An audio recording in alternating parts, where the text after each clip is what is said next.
At this time, he's going to perform the ancient ceremony of Kriya, of tearing of the ribbon, and then begin the service.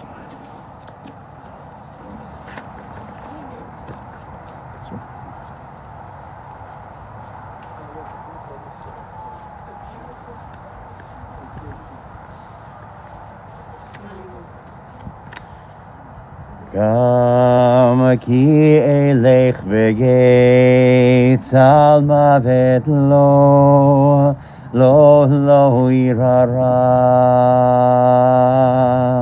Gam ki elech begeitz al mavet lo irara. Lo irara. Lo irara, yada imadi. Lo irara, lo irara, yada imadi.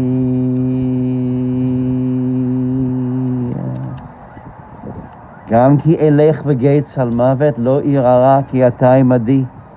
Even though I walk through the valley of the darkest of shadows, I will fear no evil. For God, you are with me.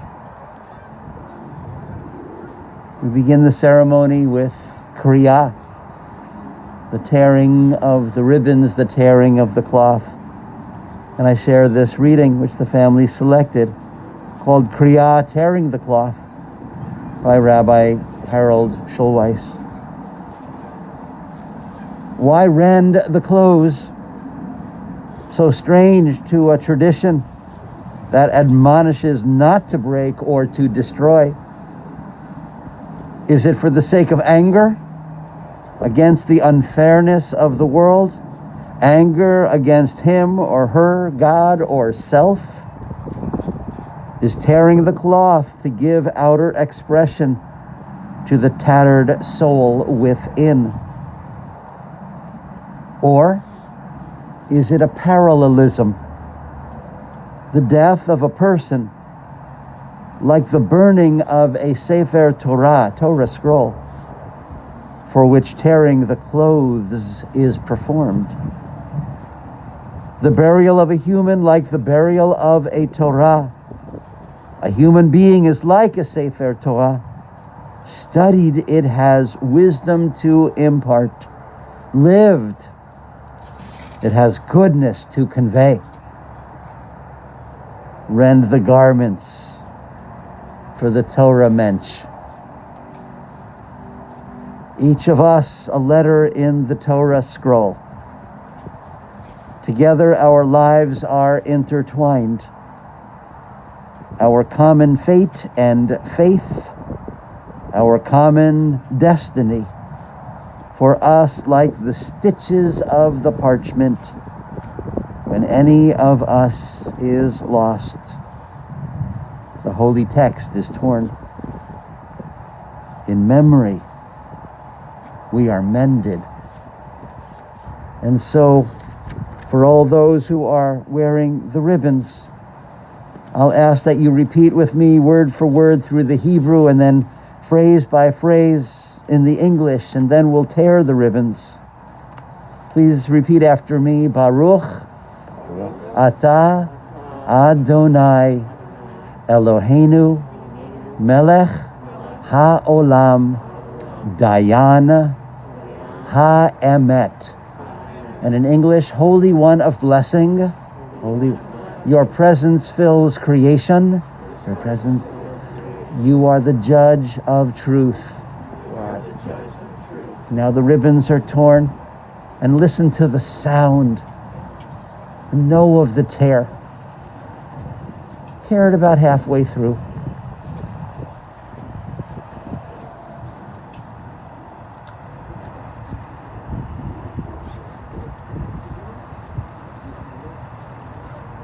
These ribbons are assigned to you, to your family, to your community of the tear.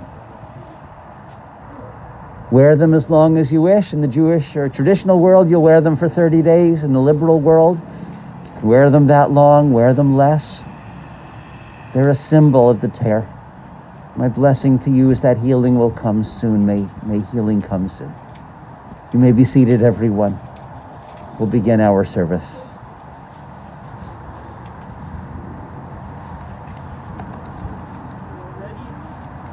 Okay.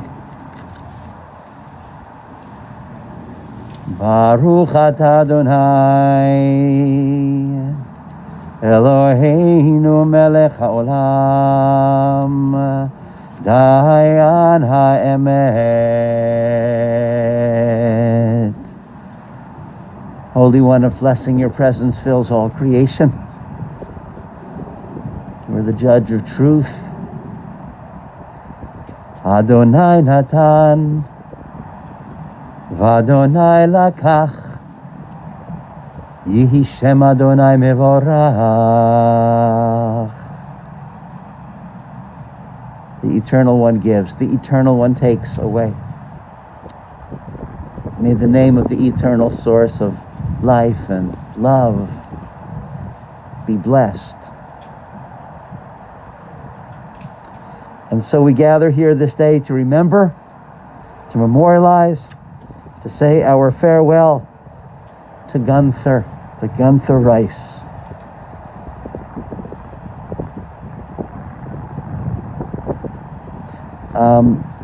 I never expected this day to come because he was such a force of life and such a man of strength and a man of kind of clarity and vision and a glint in his eye and a beautiful smile. What a legacy he has left us. And for all those who are here at the cemetery and all those who are joining us online, I'm sure each one of us can think of many, many moments when that glint of Gunther's eye, when that beautiful smile just radiated, touched. And then his story, the story of his life, and the book that he created for his family, his memoir. What an inspiration to us all. Oh, this man, Gunther Rice, leaves a legacy, a blessing. He leaves us filled. He leaves the world a better place. He leaves lives touched for the better. In Jewish tradition, we teach that God is the power that makes for salvation. It's a quote from Rabbi Mordechai Kaplan. And for Jews, the concept of salvation is not the reward in heaven. We're not so sure about that. It's not as clear as to other religions. But for us, salvation is the knowledge or the awareness that when we have come to the end of our lives, that we understand that our lives have made a difference, that we've left the world a better place, that our lives mattered.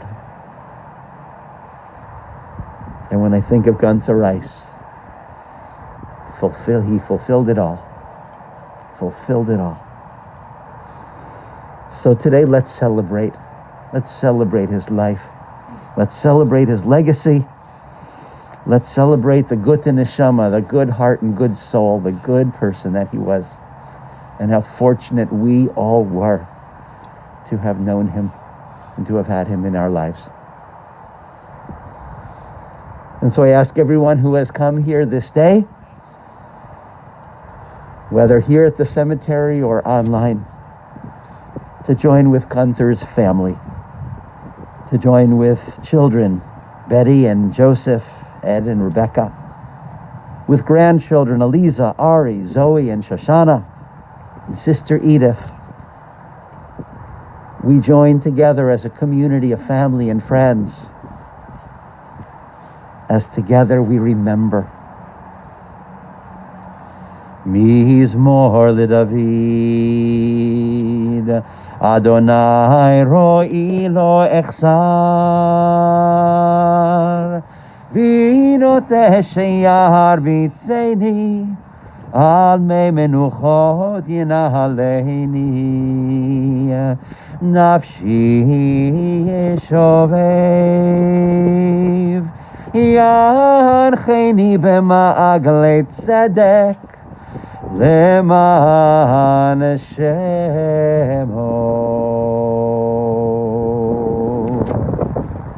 Those who received a pamphlet, you can find the words to the 23rd Psalm on the inner panel.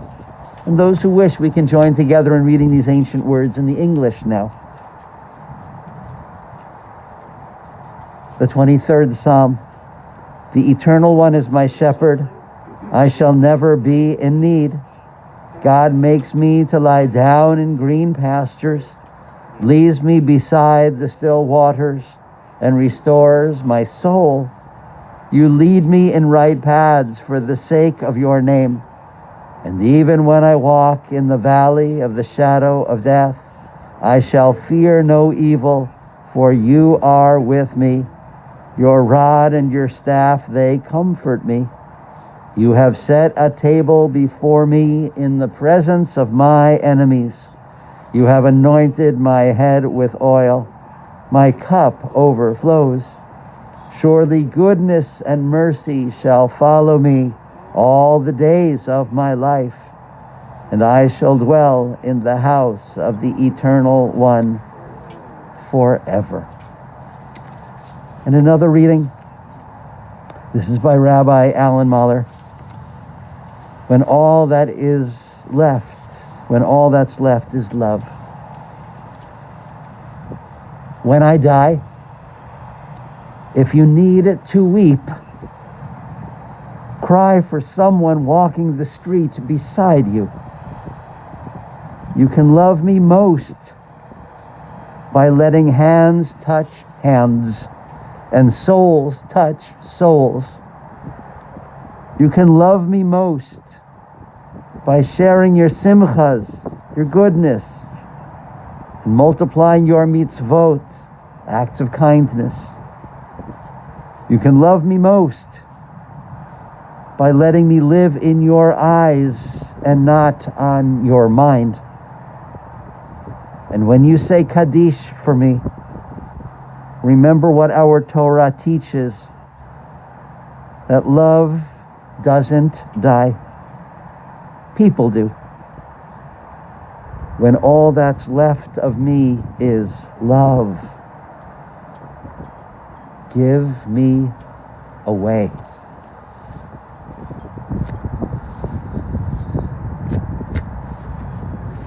There are so many stories to share about the life of Gunther Rice, and I feel so fortunate to have known Gunther and to have had him as a presence in the life of our congregation at Shir Chadash. I told Ed that I have so many memories, but one in particular is when he spoke at our Shed Talk evening about his life and about his legacy. And I remember that he was kind of startled that I would even think to ask him. Humility is a theme in his life. And he kind of wondered what I would even want him to talk about. And I said, tell us your story. And he wondered if he could fill 20 minutes. And when he came to speak, Ed, you joined him on the bima. We put 2 chairs, right? I think we did. And 20 minutes later, he's continuing on, and a half hour later, he's continuing on, and he had us all wrapped in not only his story, but in his menschlichkeit, in his person. God, that was special.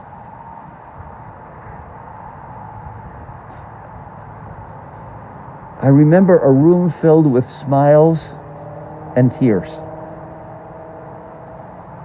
and pride. It was a very special evening. Very special. He told me how Gunther was born and raised in Hamburg, son of Chaim and Leah, brother to Seely and Sam and Isaac, Moritz, Simon, Julius, Edith, and Betty. 1938, the family was deported to Poland. In August of 1939, a month before the war began, Gunther was on a kinder transport to England. He was with a family in Wales.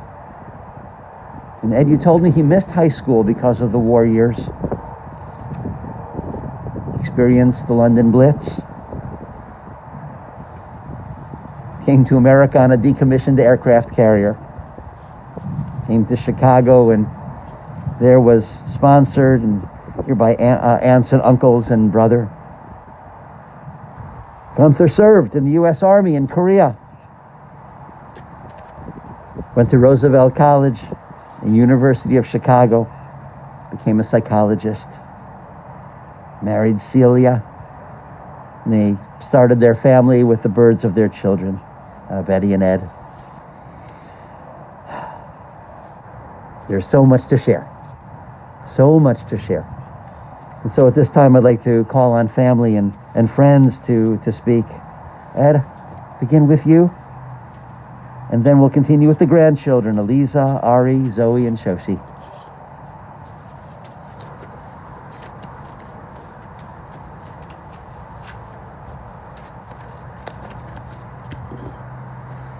From time to time, as my dad grew older and his health began to decline, I thought about how, in what I hoped was the distant future, I would be able to deliver a eulogy that captured my father's essence. I wondered how I could possibly explain the extraordinary and profound effect he had on me and all his family, his friends, and virtually everyone who knew him.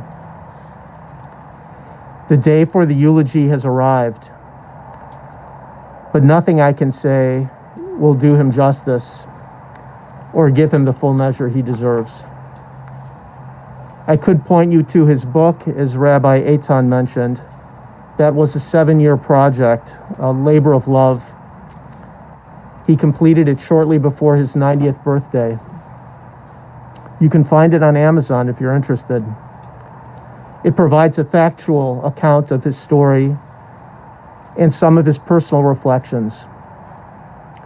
Born in 1924, he was the youngest of 9 children. A Polish-Jewish family living in Hamburg, as the rabbi mentioned. As the Nazis began their march to power, my grandmother pushed the older siblings out of the house and beyond Hitler's reach.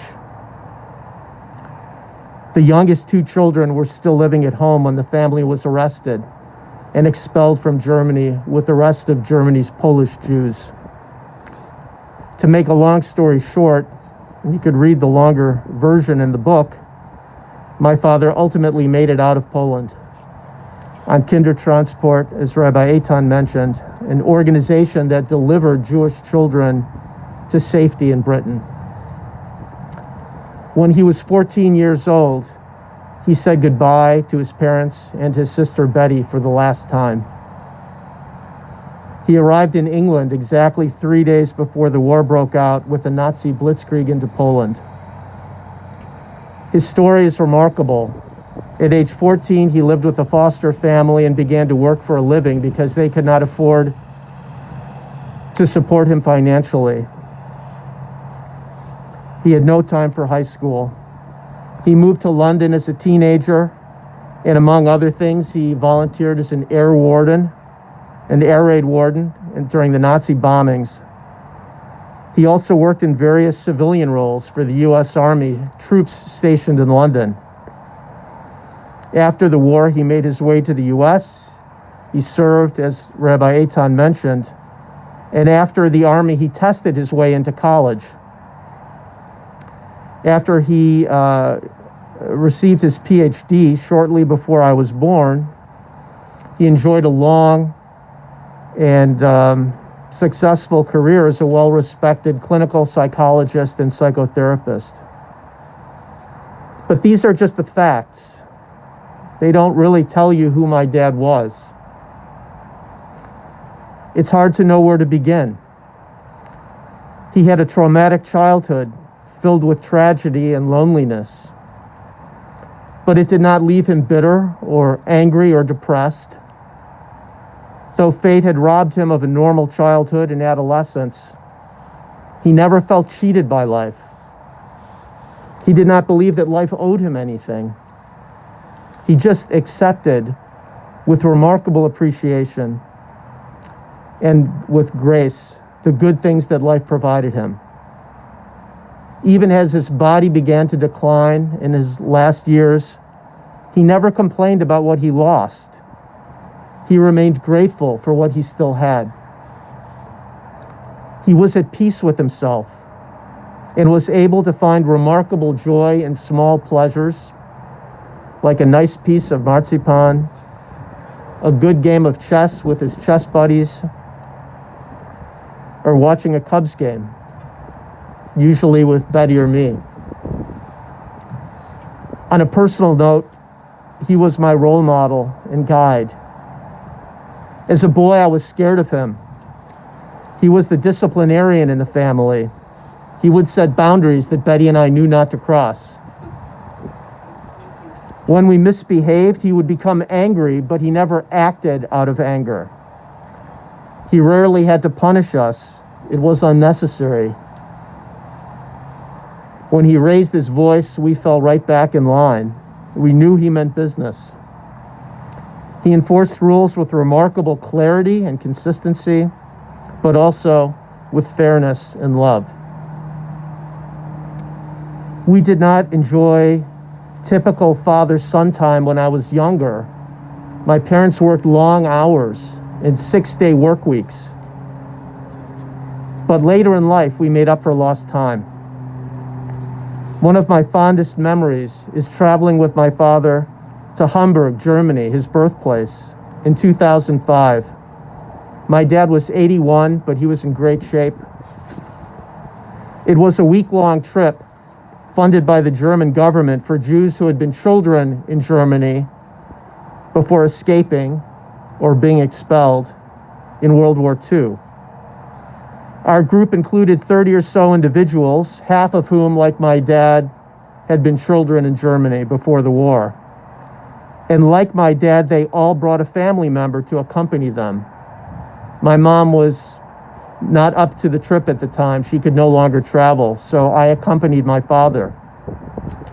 And I observed him interacting with our travel group, with the people on the trip. He was Mr. Popular. I was shocked.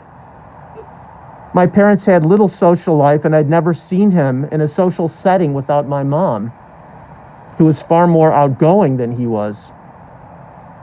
I viewed him as a shy and quiet intellectual, but everyone in the group loved him and wanted to spend time with him.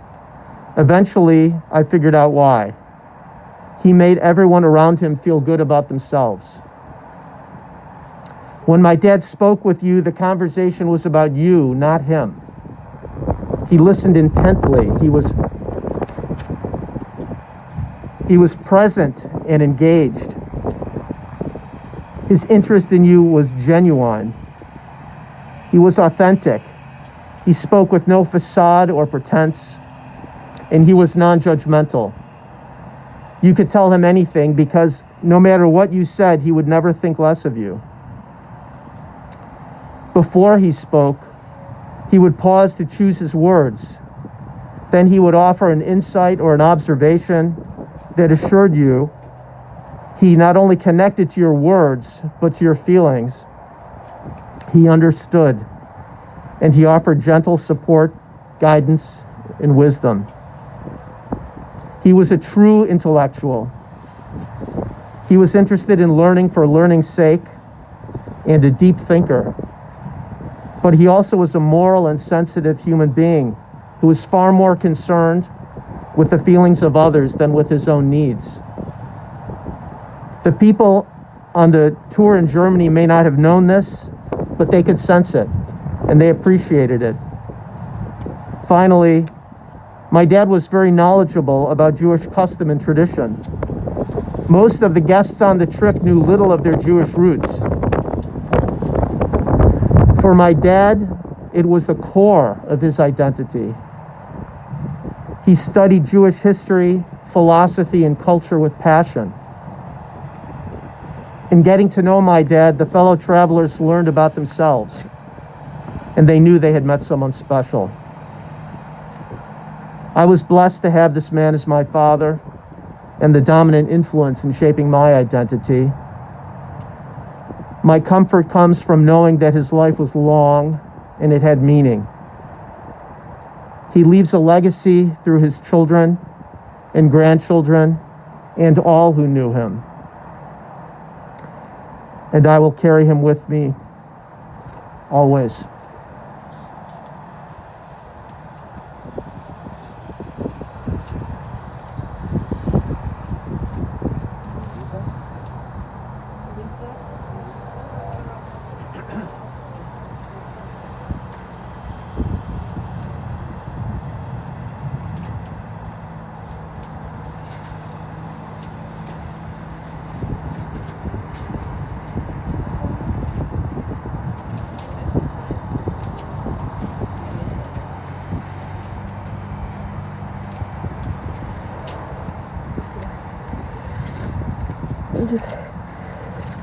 He got me this necklace. He got my mom and I so much jewelry. It was like hard to pick something for this because he loved buying us shiny, beautiful things.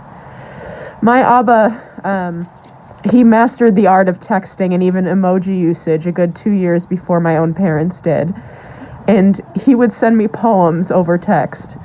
If I saw an interesting sculpture or painting or anything odd or funny, I would text him a picture and he would respond with a poem. And I wanted to share one of those poems that he sent me unprompted 2 summers ago in June of 2019. Eliza, my dear, please lend me your ear. Methinks 'tis ever your fate. Your mazel does not come in time, but come it does, if late. Life's like a ride, you cannot tell where you will go, but there is love to cast a spell and send old worries back to hell. Enjoy the good times now begun, and count this period as number 1. To which I responded, I love this so much I could cry. And then he responded, glad you like the product of my illusory self-image. Is it any wonder that I inherited my love of language from him, this little German-speaking boy who much preferred his studies of the lyrical French and Italian to English, which he once told me was his 4th or 5th favorite subject at best. He had such an incredible way with words. One of my favorite things that he would always say was a paraphrasing from Hamlet. I would ask him how he was doing, and he'd sigh and say, shuffling off this mortal coil. This is from Hamlet's favorite to be or to not to be soliloquy.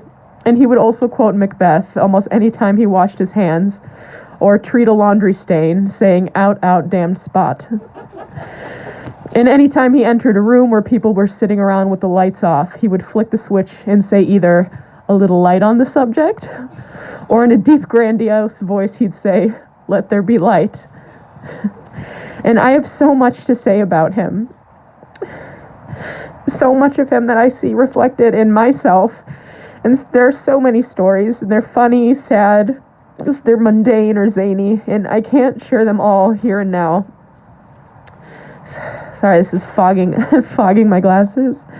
But it's my hope that we can keep up a vivid oral history of him. So please tell each other the stories that you have of him. Tell or write me your stories and memories. I know that it's traditional to say, may his memory be a blessing. And because his life was so epic, it was as epic as the Greek sagas that he loved and taught me to love, may his memory be an epic saga that we sing of for generations.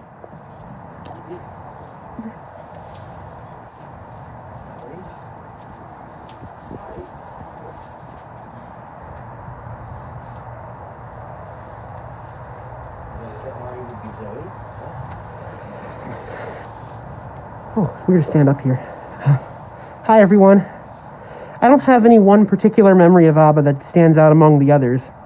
I have mental photographs of him here and there, tossing a frisbee in the backyard, eating lunch at the Walker Brothers Pancake House, strolling down the sidewalk in his brown leather cap and jacket, or sitting contentedly in his recliner with his hands neatly folded across his stomach. I remember some of his mannerisms, his thick reading glasses, the way his eyes lit up whenever dessert was brought to the table. I also remember his calm, soothing voice that radiated warmth, kind of like Bob Ross or Mr. Rogers, but also very distinctive in a way that's hard to describe. That warmth is something we'll all miss. And at the risk of sounding cliche, Abba's presence brought warmth and light to all of our lives. He was universally loved. Abba was the epitome of selflessness, humility, and inner peace. He was full of sagely wisdom. He listened intently to every conversation, no matter how mundane, had an undying intellectual curiosity, and was never afraid to look inward and reflect upon life's meanings.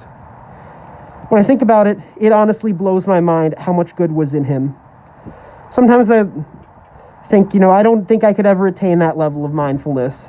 But I could always try, we could always try, and that's really what matters, because Abba brought out the best in everybody.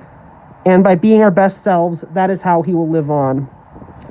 For instance, I regularly see Abba in members of our family.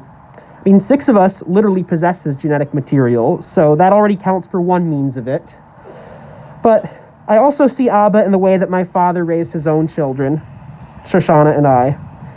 And there's my dad's humility and introspection, Betty's self-sacrifice, Eliza's quirky sense of humor, Zoe's scholarly ambition, and my own curiosity and connection to the natural world. Of course, I also can't forget my sister either. My parents have often mused about how Abba-like she is, with her calm yet steadfast attitude and philosophy towards life, her connection to Judaism, and her ability to bond with others on a deep and meaningful level. Thus, it's obvious that Abba has touched our lives in countless ways. He's been an outstanding inspiration, a source of wisdom, a role model, and he will continue to be all of these things for many future generations. He will live on, in photos, stories, memories, and dreams. I love you, Abba. You're the best.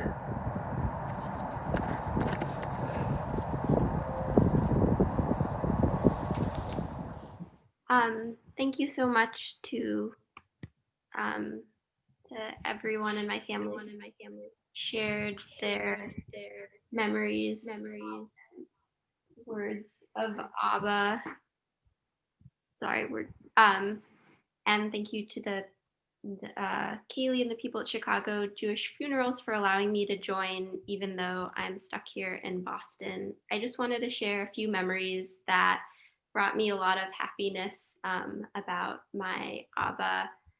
I was looking through my phone and reading old text messages and looking at old pictures, and I found a photo of a salad. I had spent a summer living with him while taking an art class one year, and another summer working as a math tutor. And I'm not sure which summer it was, but he would make me, he would cook for us and he would make me a salad before dinner. And once he just hid a malted milk ball in it.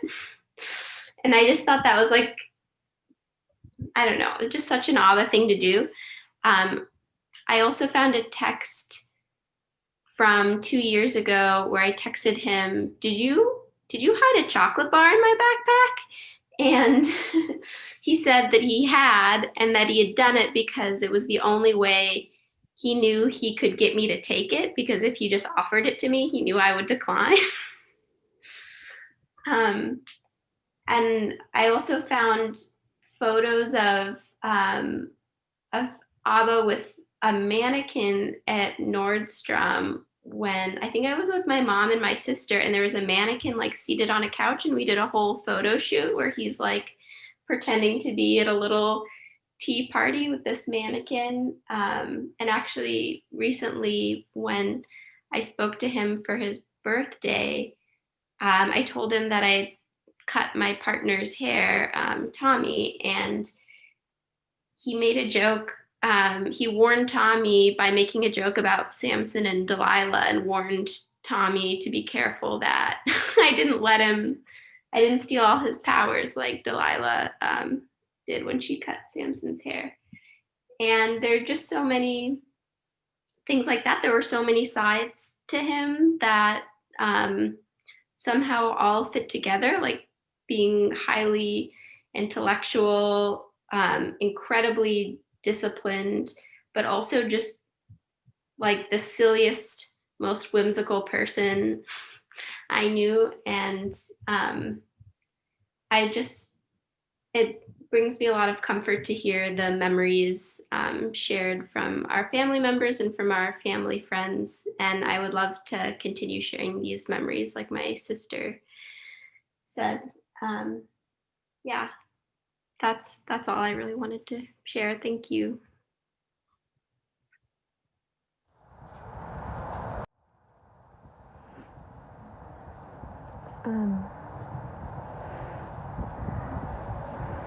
Growing up, Abba was always the gentle, calm, wise grandfather whom we all adored. But it wasn't until about 6 years ago that I began to understand how lucky I was to be one of his grandchildren. It was his 90th birthday. He was such a modest and soft-spoken man. He probably wasn't looking forward to the spotlight, didn't necessarily need the fancy food, servers, and bow ties, or all that chaos essential to our family's party planning process. But that was the night that he gave us all signed copies of his memoir. He was fulfilling his sister Betty's dying wish before she perished in the Holocaust, that he would pass on their stories. I look back and hope that that night, as he looked out to all his descendants and dear friends, that he overcame his modesty enough to take in for a moment the impact he had made. Up against unimaginable obstacles, he created this whole loving family. He passed down not only his stories, but I think for generations to come, he's created a legacy of kind, understanding, and insightful people. As a kid, I was intimidated by him. He'd serve me bologna with a knife and fork, implying I wasn't supposed to be nibbling little holes and making it into a snowflake. I was afraid of saying something inappropriate or embarrassing myself in front of him. I spent so many brunches, rides to the dentist, and afternoons lounging in his living room, making small talk about movies, my classes, or other family members. My dad would tell me bits and pieces of Abba's story and encourage me to ask him about it directly. And I knew I should. You could sense his wisdom, but for about 19 years, I was too timid. When I started reading that night of his 90th birthday, I became conscious of my failure to fully appreciate the character behind those bifocals, sun visor, and loving gaze. I felt ignorant not only to most of the details of his story, but also to his deep introspective nature and beautiful perspectives of the world. But would quietly observe everything and empathized with everyone. Even throughout his tragic childhood, he saw everything as it was and learned to be at peace with it, without impatience or anger, simply with understanding. He experienced all sorts of situations, from being an orphan 14-year-old German-Polish Jew doing odd jobs across England, to fighting in Korea, to finishing a PhD without ever attending high school. He was a brilliant psychologist and had a giant book collection spanning religious philosophy and ancient Jewish history. But you could feel his immense wisdom without knowing any of that. You could feel it from the moment he spoke. He had this slow, steady voice, carefully choosing each word to perfectly convey his idea. Even in hectic situations, it felt like he articulated himself with the precision of a surgeon. He had this insightful and honest look, with big round eyes wide open, making clear and gentle eye contact, conveying his deeply attentive and empathetic connection with whomever he was speaking. You get this feeling that he's seen it all, found clarity, and is calmly disclosing the secrets of the universe with you, even if he's just teaching you to play chess. After reading his memoir, each word crafted so precisely and filled with his wise perspectives, my gratitude to be related to such a brilliant person overwhelmed my childlike intimidation. I also felt this connection to him. Even though his life experiences drastically differed from mine, his personality was eerily familiar. The way he described his relationships and the outlooks on the world echoed emotions that I felt but never had the words to describe. I always knew that he made up 25% of my DNA, but suddenly it struck me that this brilliant man was like a version of me who had seen and learned from a full and crazy 90 years of life. As a college student then, and as a recent postgrad trying to find herself in the world, I had, and still have, so many questions I wanted him to answer. He welcomed it wholeheartedly. I would go visit him every Sunday after teaching religious school and ask him big questions about the topics I planned to tackle in my next lesson. He'd actually make my job so much harder. I needed to simplify Jewish concepts for 5th graders, and then he'd loan me entire books detailing one moment in Jewish history. But I loved it so much I didn't care. A few times I asked him for personal advice when I was at a crossroads, and he'd never tell me what to do, but instead share thought-provoking insights and help me find my own path. All of our discussions over the last 6 years, up until our last just 2 weeks ago, were rich and eye-opening. As his short-term memory began to fade, he wouldn't remember what I do for work, running a Jewish community center in San Diego. But it was an odd curse, because every time I told him, his eyes lit up. It was like he was affirming for the first time that his beloved connection to his people would thrive through the generations. I could always feel his passion and pride to be Jewish. He was the one who inspired me to develop my Jewish identity and devote myself to strengthening the Jewish community. I hope he knows that, compelled by his story and memory, I'll raise my children and grandchildren to feel the same passion and pride. A last memory that I'll always cherish was a conversation we had a few times since he lost the ability to walk. I think he looked at me, saw his youngest descendant looking up to him, and it'd make him all nostalgic. He'd tell me, "You know, Shoshi, I have no regrets. I lived a full life." He didn't get to travel to all the continents or make a ton of money or anything, but he had this vast array of experiences to learn from.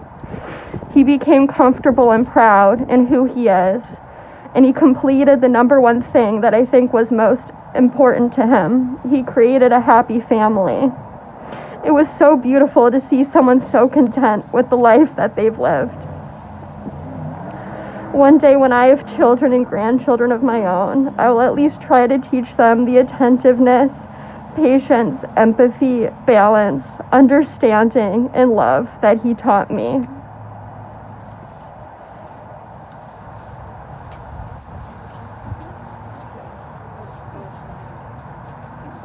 Yeah?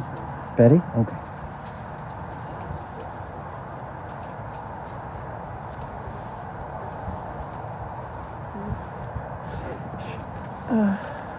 Okay, hi. If I can't get through this, then I'll call in a replacement. A lot of what I have to say really echoes what everyone else has said and speaks to the consistency, just speaks to the significance of these remarkable qualities my dad had. My dad called me Betty Line. I called him Abba. Soon everyone started calling him Abba because Eliza, when she was a baby, named him that. It was one of her first words. Now my friends call him Abba. Everybody calls him Abba. He has been my rock for all of my life, the most fully present, loving, enlightened, and enlightening person I have ever known. He was my protector, my advisor, my comforter, and my moral compass. Abba was always by my side, guiding me through hard times with his unique quiet strength, wisdom, and empathy. He was also the first to delight in the smallest of moments, whether they be ones of shared joy, surprise, whimsy, or humorous observation. As children, my brother and I always sensed his loving, disciplined presence, sense of order, purpose, and commitment to family. As parents ourselves, we reaped the countless benefits of his knowledge of child development combined with his keen observations and empathic intuition. Somehow, he always understood and he always knew the right thing to do. My Abba had a special way of making you feel loved, and as a child, this was expressed in so many ways, even in the smallest acts. He'd make special tiny sandwiches and omelets for us when my mom worked evenings. He made sundaes for my sleepover friends and put sprinkles on top. He moved the TV into my bedroom when I was sick. He drove me to Hebrew school and to friends' houses and to school when I missed the bus, which is often. He sewed on buttons and labeled camp clothing and taught me the most efficient way to pack a suitcase without wrinkling anything and how to properly set the table. Later, he taught me how to design science fair projects and later still how to glean extra information while administering a Rorschach test to a child. He always tried hard to come through for me. I remember as an anxious young girl being invited to the birthday party of someone who I felt was in a league above me. After dinner and seeing an early evening patient, he rushed me over to Marshall Fields just before closing to shop for the perfect gift so that I would feel comfortable going to the party. I so clearly remember him politely talking to the saleswoman in his rather formal-sounding British, German-tinged accent. Then he took me to the gift wrap department, an indulgence that would normally be considered excessive and unnecessary. But my dad wanted me to feel confident and prepared. My dad loved the opera, symphony, and all forms of classical music, and chess. He couldn't stop himself from conducting the music or wiggling his feet, and the emphasis, even from a hospital bed. He was a reader, and even in the last weeks of his life, he continued to plow through his book on his hero, Winston Churchill. He was a serious lover of art and poetry, and as Lisa also made up his own silly poems, rhymes, and limericks whenever the mood would strike. He was a punster, witty, spontaneous, creative, yet always humble. He created his one-liners, double entendres, and mini compositions for their own sake, not for attention. He knew how to get his point across in a similarly unique fashion. When I distractedly left a half-eaten piece of toast lying around sans plate, I later found it in my bedroom on my bed with a note attached that said, "Please put me away." My dad had amazing visual spatial talent. He could draw the perfect map precisely and to scale almost before you could finish asking for directions. He would copy the daily New York Times crosswords that we both loved and sent them to me in Wisconsin with sticky notes covering the previous day's answer, just in case I might accidentally sneak a peek. The envelopes always had an assortment of funny stickers on them for extra measure. And these stickers were gifts from numerous organizations that he contributed charitably to. My dad had a natural love of order and organization, which fortunately was the perfect complement to my mom and me. He made projects out of organizing the kitchen cabinets, labeling every space carefully with a label maker so that our juice glasses would be separate from our water glasses. After the dinner dishes were done, we were simply told, "The kitchen is closed, no loitering in the kitchen."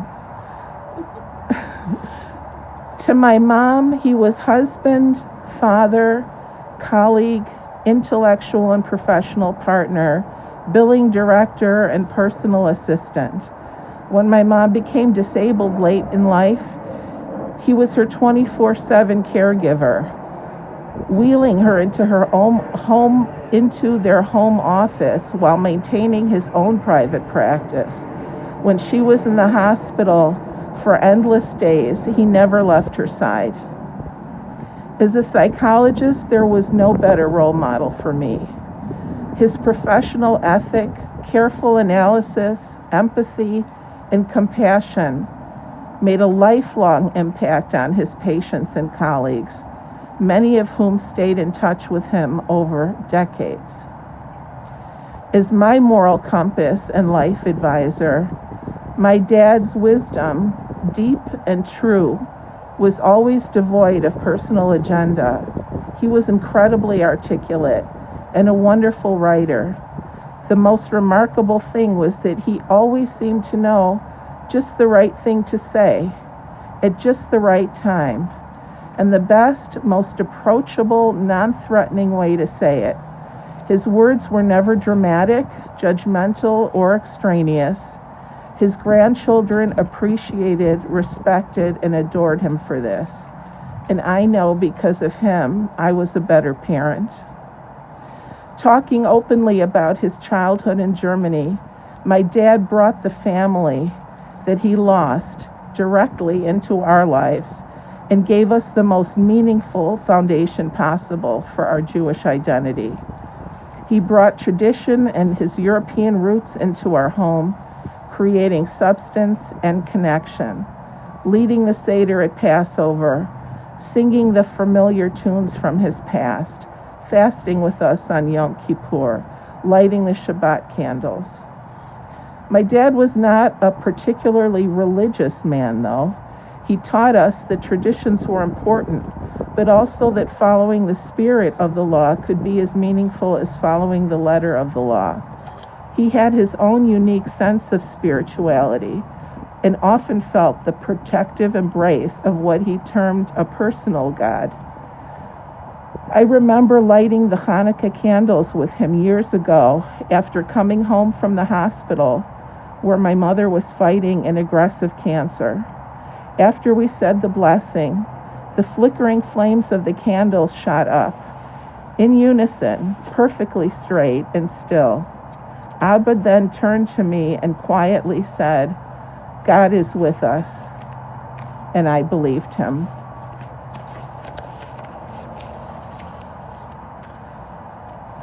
The essence of my dad was goodness, pure and simple. He acted selflessly as a matter of habit and personal comfort because he was uncomfortable being the focus of attention or the recipient of praise. He brought out the best in everyone he encountered by being incredibly open, engaged, and fully present. He was genuine, kind, and naturally curious about what others had to say, which created instant comfort and respect. Again and again, even people who knew him relatively briefly would tell me how much impact he had on their lives, something which always surprised him and which he could not understand. In his impossibly authentic way of listening and relating, my dad was the most giving person I have ever known. And I will miss his face, his grin, the twinkle in his eye, and his thumbs up sign for the rest of my life. I am forever blessed, grateful, and proud that he was my Abba.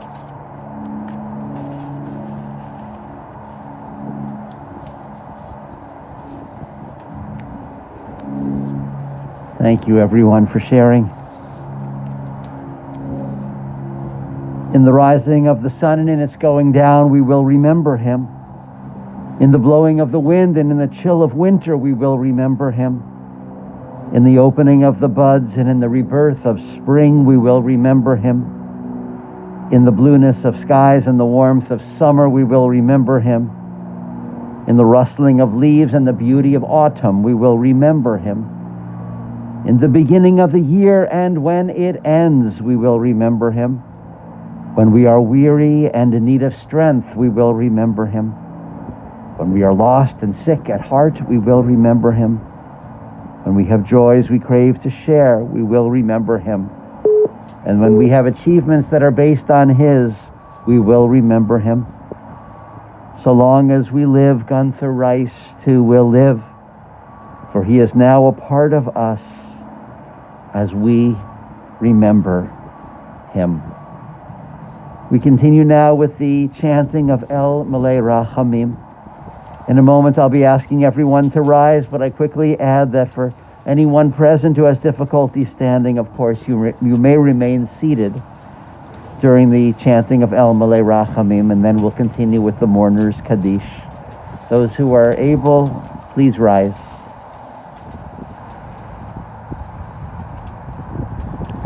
El Malei Rachamim shochein b'meromim Hametzei menucha nechona tachat kanfei hashchina im kedoshim uteorim kezohar haraki hamazhirim et nishmat Gershon ben Chaim v'Leah שהלך לעולמו בעל הרחמים יסתירהו בסתר כנפיו לעולמים ויצרור בצרור החיים את נשמתו אדוני הוא נחלתו וינוח בשלום על משכבו ונאמר Amen.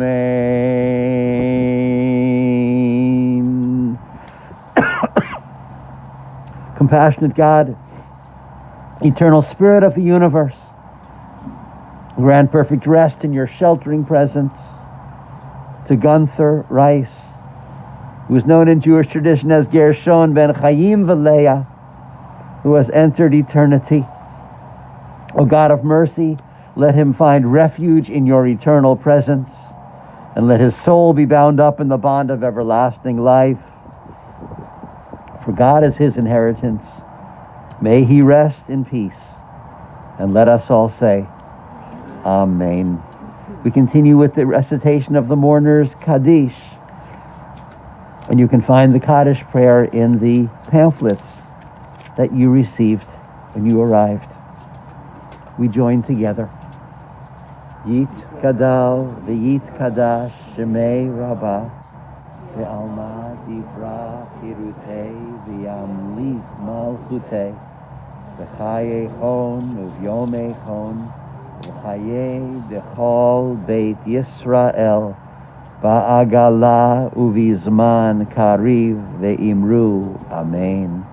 Yehei Shmei Rabbah mevorach Le'olam u'la'almei almaya Yitbarach ve'yishtabach ve'yitpa'ar ve'yitromam ve'yitnaseh ve'yithadar ve'yit'aleh ve'yithalal Shemei dekurisha berichu Le'ela min kol birchata v'shirata tushbechata v'nechemata Da amiran ve'alma ve'imru Amen. Yehei shlama rabba min shmaya B'chaim aleinu ve'al kol Yisrael ve'imeru. Amen.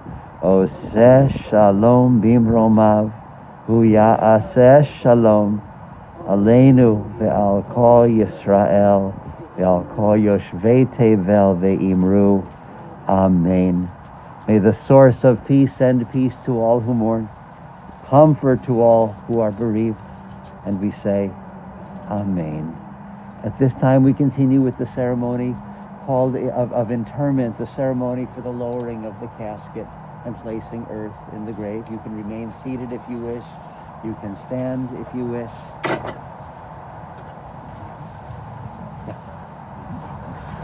Ladies and gentlemen, for those of you who are online, just a moment, you can come forward after they place the cover of the vault. We're going to be passing out gloves right now, and I know you have your own shovels. We can use their shovels as well, and we have small containers of earth, so just please have them on. Memorial contributions in his memory to the United States Holocaust Memorial Museum or the Yiddish Book Center. That information is on the service folder that you have here, and for those of you who are online, it's all on the website. We're going to leave the live stream on for the burial, and the family appreciates the many people that are online.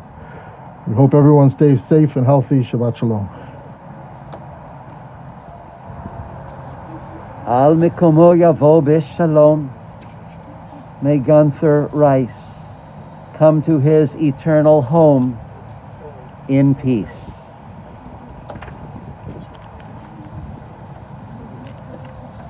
הצור תמים פעלו כי כל דרכיו משפט, אל אמונה בעיניו אל צדיק וישר הוא. הצור תמים בכל פועל מי יאמר לו מה תפעל. השליט במטה ובמעל ממית ומחיה, מוריד שאול ויעל. הצור תמים בכל מעשה, מי יאמר לו מה תעשה. צדיק אתה אדוני לעמית ולחיות, אשר בידך פקדון כל רוחות. God is sure, our immovable rock, and all God's work is upright. Who can say to God, what is it that you do?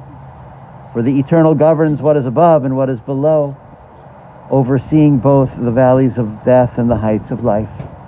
God is sure, our immovable rock, and who can say to God, what will you do? For you are righteous in your dealings in both death and life, and every soul is in your trust.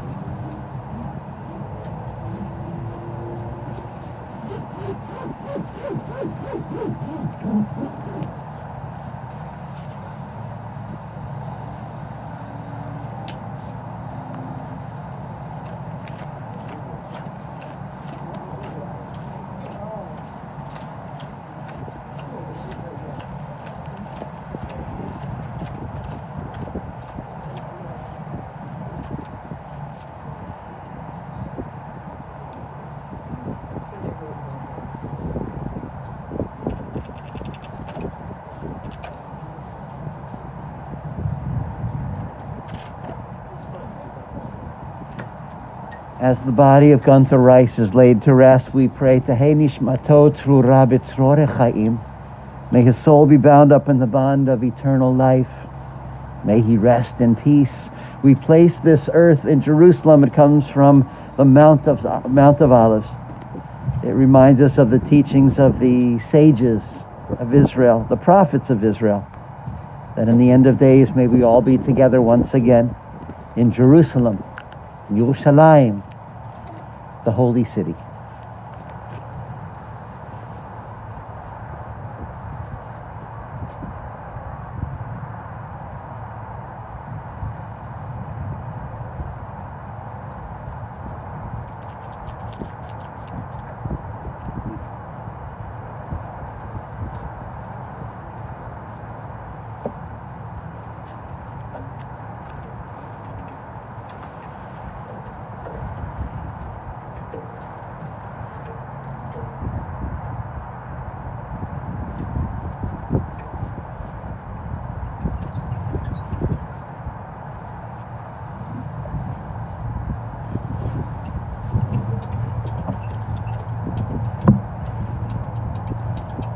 לידה היא ראשית ופטירה תכלית. Birth is a beginning and death a destination. But life is a journey, a going, a growing from stage to stage, from childhood to maturity and youth to age, from innocence to awareness and ignorance to knowing, from foolishness to discretion and then perhaps to wisdom,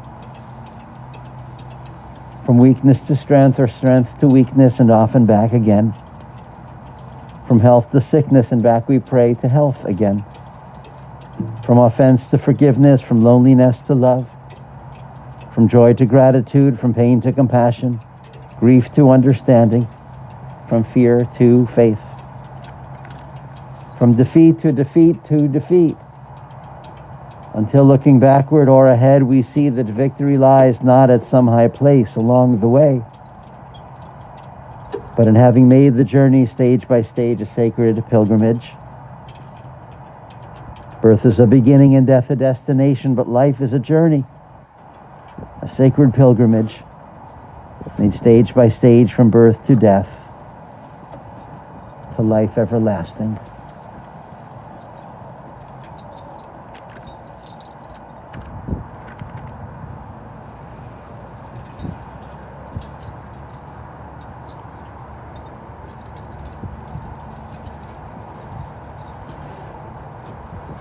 Lech kishilechacha Adonai. Go your way, for God has called you. Lech v'Adonai yihiyeh imach. Go your way, and may God be with you. V'halach lefanecha tzidkecha kavod Adonai ya'asvecha. May your righteousness go before you, Gunther, and may the glory of God receive you. We place earth in the grave as a token of our love, our caring, and our respect. Tradition says we place 3 or more measures of earth, either with the scoop provided, or if you'd like to have some earth lowered and you can use the spades. We place earth in the grave as a token of our love, our caring, and our respect.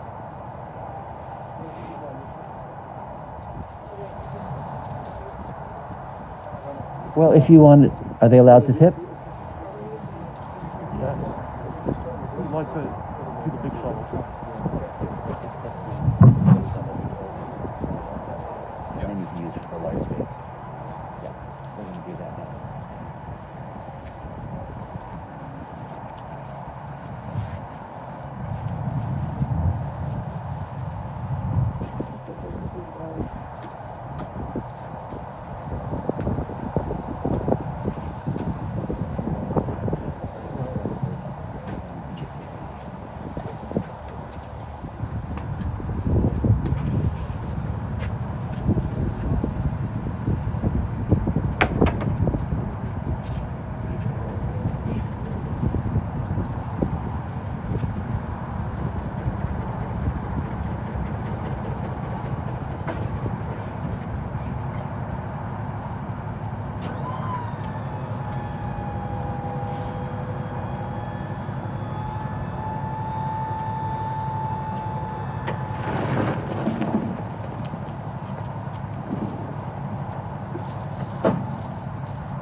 Ladies and gentlemen, when you let us know, we'll have the gentleman just close the grave.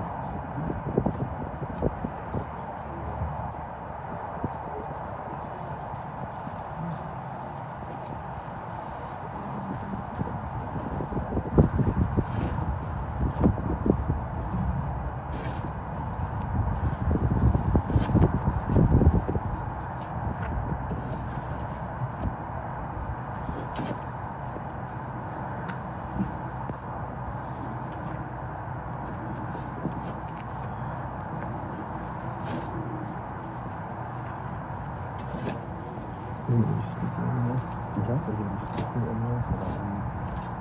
do a quick conclusion. Okay, all right.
So let's gather together for some concluding words for our service today. As our service draws to a conclusion, may our beloved Gunther Rice rest forever in peace. May our loving and merciful God be very near to us as we learn to live our lives without him. May his memory be for a blessing. To the immediate family, the words that we say are simple. Hamakom yenachem etchem betoch sha'ar avilei Tzion v'Yerushalayim. May God comfort you with all who mourn in Zion and Jerusalem. May Gunther's memory always be for a blessing. Amen. This time we're going to turn off the online version. Thank you.